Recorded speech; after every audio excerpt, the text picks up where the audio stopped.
छोड़ी खुला चोली के छोड़ी हमरा चोली के छोरी देखला सबे हमरा बोरी रखिले खुला चोली के छोरी नाचे के माल हम बिटोरी रखिले खुला चोली के छोरी। Ambe recording studio Delhi. DJ Vikas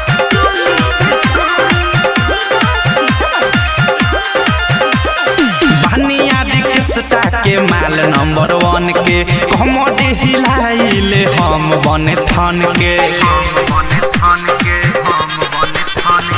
Baniya rickshaw के माल नंबर 1 के कमर हिलाइले हम बने ठन के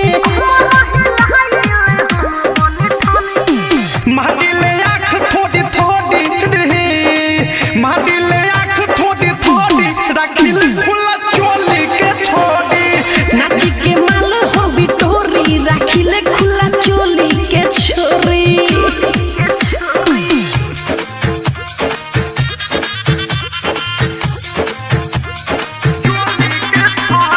डीजे विकास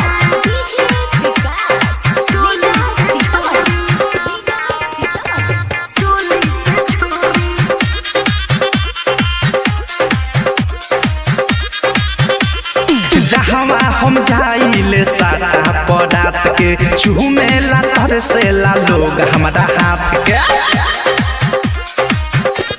अरे रे रे रे जहां हम जाइले साटा पर रात के चूमेला तरसेला लोग हमरा हाथ के